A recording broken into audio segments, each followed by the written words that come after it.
Donc je m'appelle Stéphanie Briard, je suis la présidente et la fondatrice de l'association Empreinte Sauvage. Et donc je suis vétérinaire à la clinique des Tilleuls à Saint-Amand-Montrond. On reviendra un peu plus sur la présentation après, juste pour situer un petit peu qui est qui. Et donc Alexandra Fischer, qui est la secrétaire de l'association, qui va commencer la présentation. Alors avant de rentrer dans le vif du sujet, c'est-à-dire le refuge, pourquoi vous voulez des informations, on va juste revenir sur pourquoi l'association existe, parce que c'est quand même le fondement du problème. En fait, on a constaté dès 2016 qu'il y avait un problème essentiel, c'est-à-dire qu'on n'a pas suffisamment de places d'accueil pour les fauves, les grands félins en France.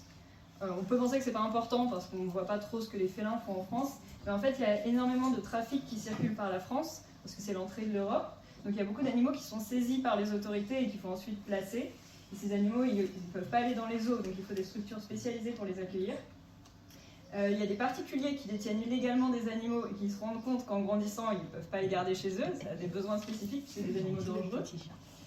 Et donc il y avait seulement en 2016 3 structures qui étaient en mesure d'accueillir ces espèces. Donc il y avait évidemment un besoin de créer de nouvelles structures et ça c'est le constat sur lequel s'est basée l'association. Donc en 2019, Stéphanie a créé l'association Empreinte Sauvage. C'est une association loi 1901, donc ça veut dire que la gestion est désintéressée, il n'y a pas de but lucratif, pas de chiffre d'affaires, pas de bénéfice. Chiffre d'affaires oui, mais qui est réinjecté dans l'association en fait. Donc on ne dégage pas de bénéfice, c'est l'essentiel. Pardon. Et en fait, c'est devenu d'autant plus urgent qu'en 2021, il y a une nouvelle loi qui est tombée. Donc cette loi, qui est du 30 novembre, elle interdit la détention d'animaux sauvages dans les cirques itinérants. Et en fait, ça a un impact qui est énorme parce qu'il y a plus de 500 fauves environ, ça a été estimé par une association spécialisée, détenus actuellement dans les cirques en France. Et ces 500 animaux, en 2028, ils devront tous avoir été replacés. Sachant que les 3 structures d'accueil qu'on a mentionnées auparavant sont déjà saturées en permanence. Donc il y a un besoin qui est devenu d'autant plus important. Déjà depuis cette année, la reproduction a été interdite, donc la loi est effectivement mise en place petit à petit. Et d'ici 2028, les solutions sont à créer. Donc pourquoi la création de l'association? Il y a une double mission. La première mission de l'association, c'était de créer une structure d'accueil pour ces animaux, donc créer un refuge. C'est vraiment le cœur de travail de l'association, c'est de monter ce refuge. Et la deuxième mission qui fait que l'association a un peu une vision un peu double, c'est aussi de faire de la pédagogie, de la sensibilisation, d'expliquer pourquoi on a besoin de créer ce refuge et pourquoi ça ne devrait pas être le cas, pourquoi ces animaux ne devraient pas être là et pourquoi il n'y a pas d'autre solution. Les points importants de l'association, c'est vraiment le but, c'est de créer une solution pour un problème existant. On n'est pas là du tout pour juger quoi que ce soit. L'association d'ailleurs ne se positionne absolument pas ni contre les cirques ni pour, il n'y a pas du tout de jugement, c'est pas le but du tout de l'association.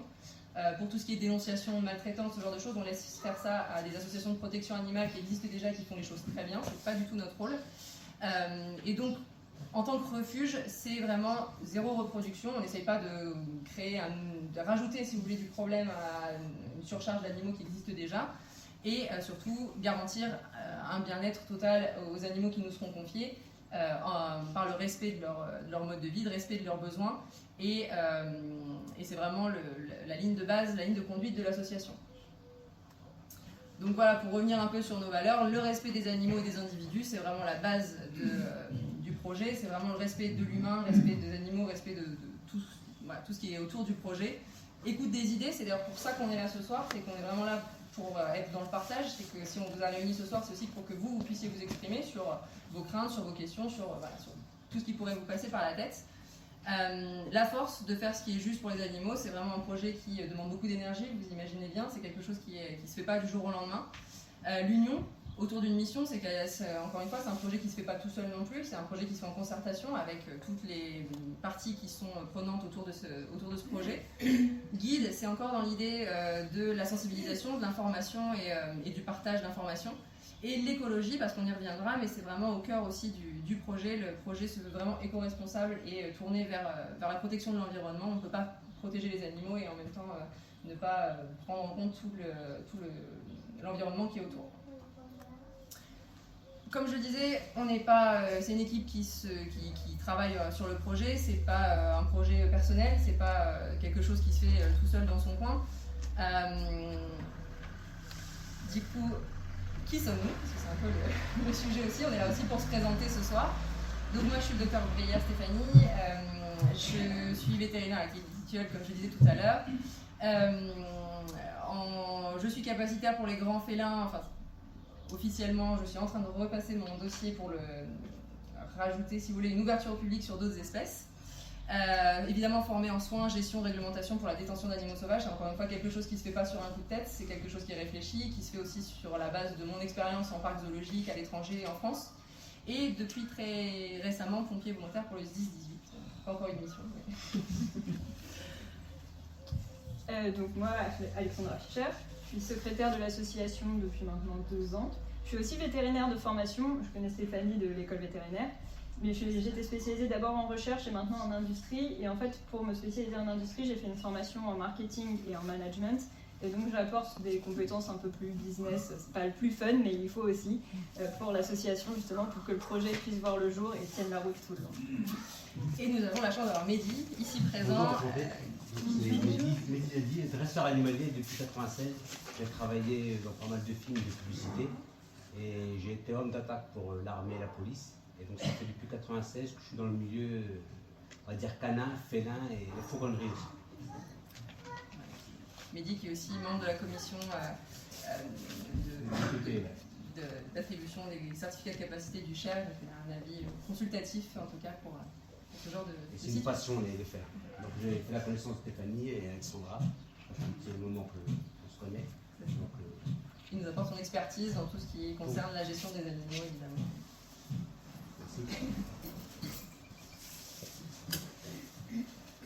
Donc le cœur du projet, comme on le disait tout à l'heure, c'est la création de ce refuge. Initialement, le parc est prévu pour une capacité initiale de 10 à 15 fauves. Pourquoi une fourchette aussi large? C'est qu'en fait, le nombre d'enclos sera fixe dès le départ, mais selon les groupes qui nous seront amenés, certains groupes de fauves, par exemple les tigres, vivent en général seuls ou par 2 maximum, tandis que des groupes de lions, ça peut aller sur des plus gros groupes. Donc c'est plus une question de gestion, de pouvoir assurer un bon suivi et une bonne alimentation de ces animaux, que la fourchette est un peu large. Les enclos initialement sont prévus pour faire à peu près 5000 m² chacun, à voir aussi avec l'équipe d'architectes qui travaille avec nous sur la conception vraiment précise de ces enclos.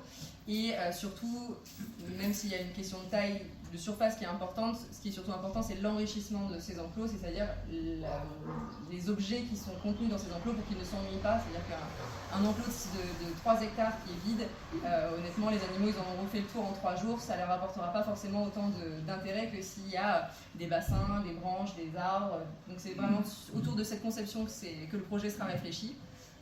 Le point important qui est aussi soumis à question, je suppose aussi de votre part, c'est l'ouverture au public, qui est pour l'instant prévue, si tout va bien, début 2026.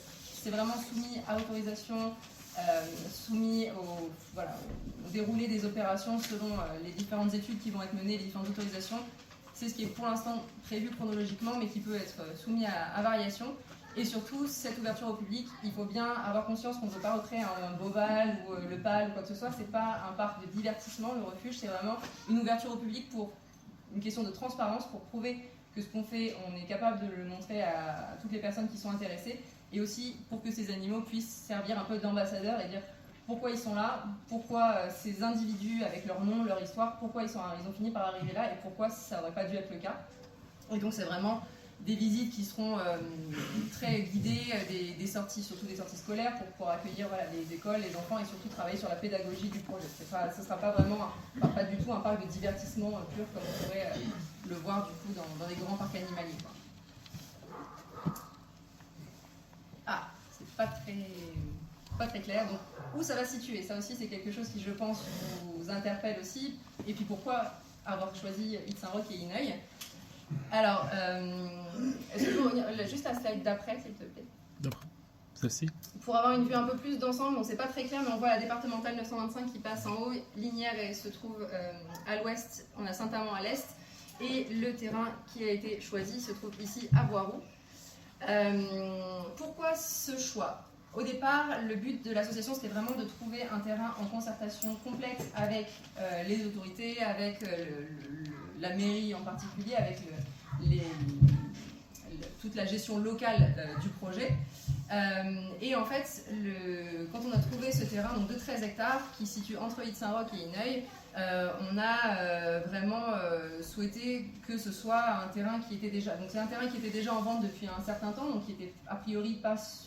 qui n'était pas forcément pris à de l'agriculture qui aurait pu être souhaité par des agriculteurs. C'était un terrain qui était déjà en vente depuis un long moment.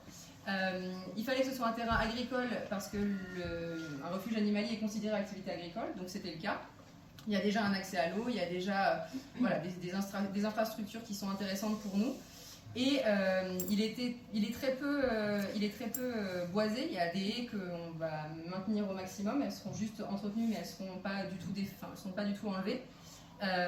Et donc voilà, ce terrain avait plusieurs intérêts. Et puis, on ne va pas se mentir, il était aussi accessible financièrement pour le projet. Donc c'était aussi un des critères de choix de ce terrain. Donc c'est dommage qu'on ne le voit pas spécialement, mais voilà, je sais pas si on voit un peu mieux en bas. De toute façon, la présentation, c'est vrai que je ne l'ai pas précisé tout à l'heure, mais la présentation elle est disponible sur simple demande. Si vous la souhaitez, on pourra vous transmettre les slides sans problème.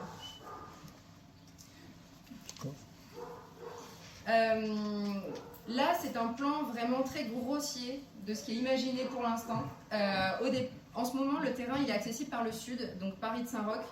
Ce qui est souhaité, à la fois pour surtout ne pas déranger les habitants de Boiroux qui se trouvent plutôt justement au sud du terrain et notamment à proximité du terrain, c'est de réfléchir à un accès par le nord, donc plus proche de la départementale, pour surtout diminuer les nuisances et que le parking, donc pour l'accès aux visiteurs, se fasse le plus à l'écart possible des habitations. Ça c'est complètement en réflexion et ça impliquerait un passage, pour ceux qui connaissent, par fond romain. Donc un chemin qui pour l'instant est un chemin de terre, et qui, vraiment de manière complètement, pour l'instant, en réflexion pure, pourrait être amené à permettre un accès par le nord et donc gêner le moins possible les habitations. Mais ça, c'est encore complètement en réflexion.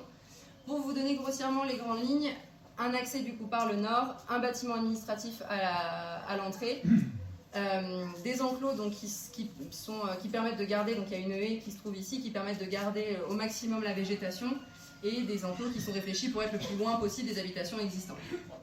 Ça, encore une fois, c'est pareil. Si vous avez des questions, on y reviendra juste après. Là, par exemple, pour vous donner un exemple, là, ce sont des bâtiments qui sont destinés sur du long terme à une clinique vétérinaire qui verra potentiellement le jour, mais à plus long terme, et une quarantaine. Mais encore une fois, ça, c'est des choses à réfléchir avec l'agence d'architecture qui travaille avec nous. Pour l'instant, c'est vraiment purement indicatif. Une question aussi qui revient très très régulièrement et que je pense certains d'entre vous se posent, c'est la sécurité. Pourquoi avoir des fauves à cet endroit-là? Qu'est-ce qui nous garantit que tout va bien se passer? Faut savoir que vraiment la sécurité c'est un point crucial et essentiel, c'est quelque chose qui est vraiment de priorité dès le départ, depuis de la base du projet. La sécurité des personnes évidemment, vous savez bien que ce genre de projet ça se fait pas du jour au lendemain, il y a énormément d'études qui sont réalisées, il y a des normes qui sont très strictes pour les enclos, des sécurités qui sont vérifiées, revérifiées par différentes entreprises indépendantes qui vont nous indiquer aussi ce qui doit être fait et dans quelle mesure. Des autorisations qui sont très strictes, très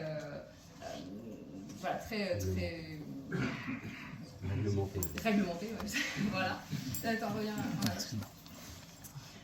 Et surtout des enclos qui sont vraiment faits pour garantir une sécurité totale contre les évasions, les échappées, et aussi contre les intrusions des animaux sauvages qui pourraient éventuellement dégrader les enclos. Ça c'est bien aussi sécurisé pour éviter ça, et éviter aussi malheureusement les intrusions de personnes mal intentionnées. Ça aussi, ça fait partie des sécurités qui sont mises en place, donc il y a des alarmes, globalement c'est très cadré.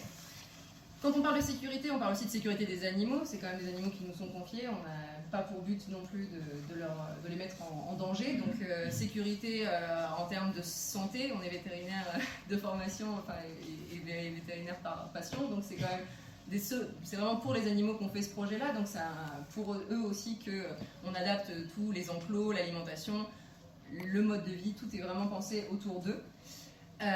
Et puis sécurité de l'environnement, ça aussi c'est extrêmement important pour nous. Comme on disait, le projet se veut vraiment écologique et éco-responsable. On n'est pas là du tout pour détériorer la terre, détériorer le paysage, détériorer quoi que ce soit. Donc avec une gestion adaptée à la fois des déchets et puis des constructions qui sont aussi réfléchies pour respecter au maximum l'environnement avec une utilisation de matériel éco-responsable.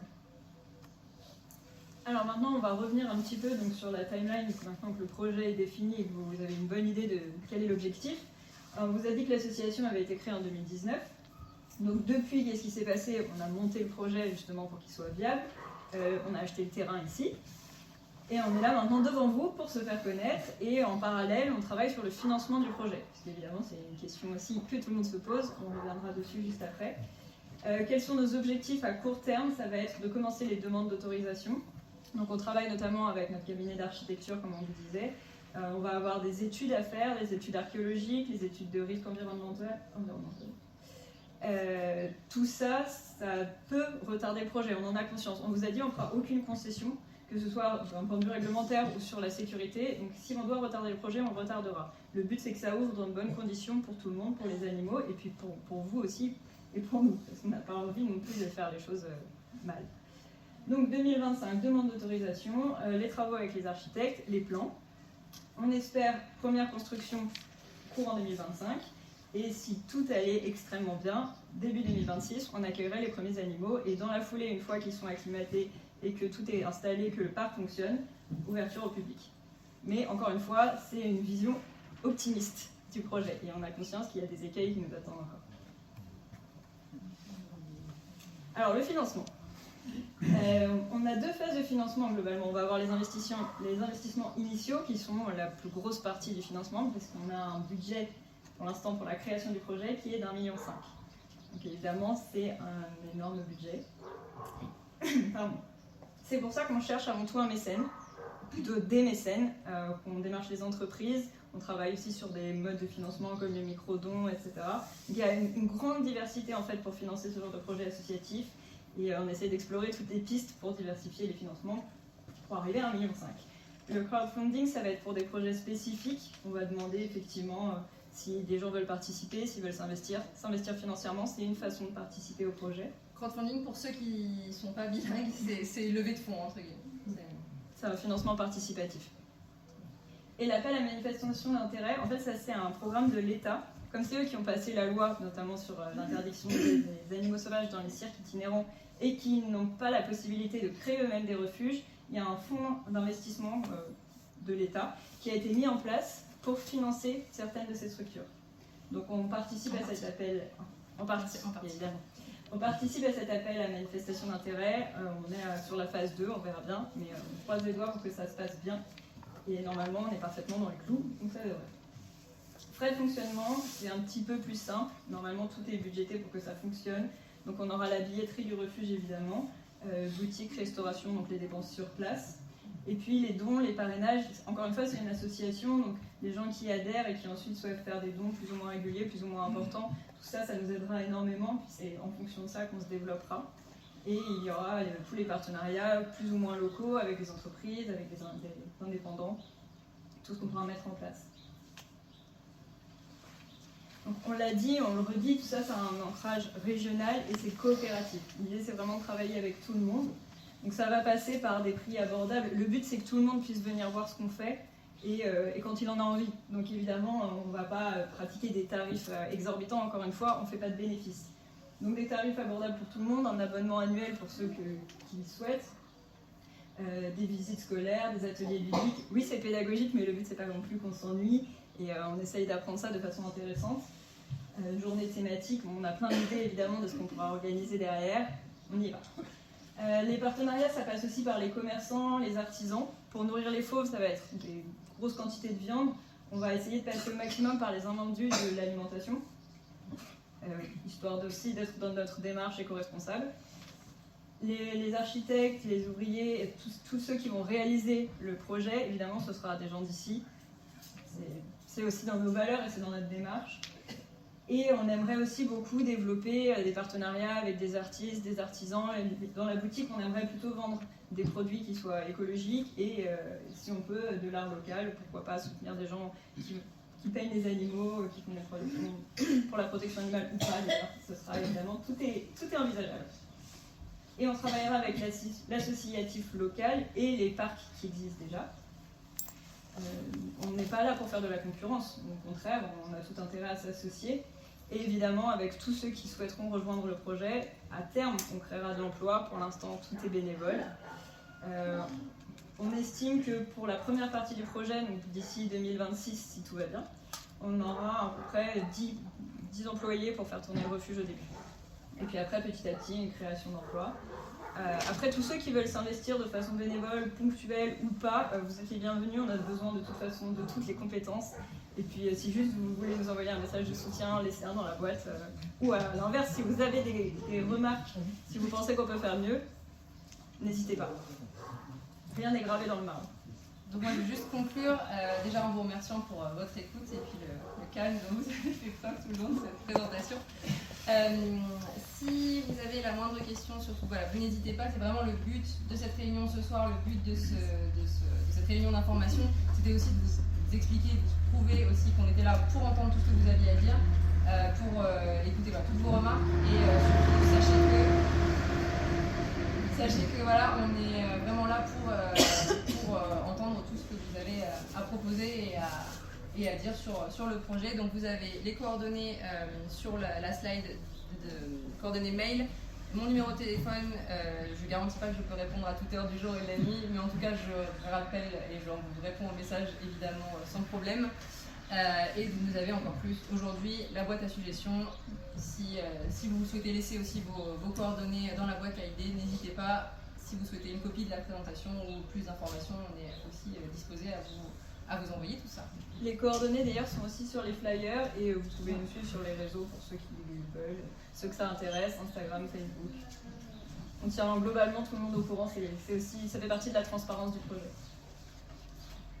Qui souhaite se lancer?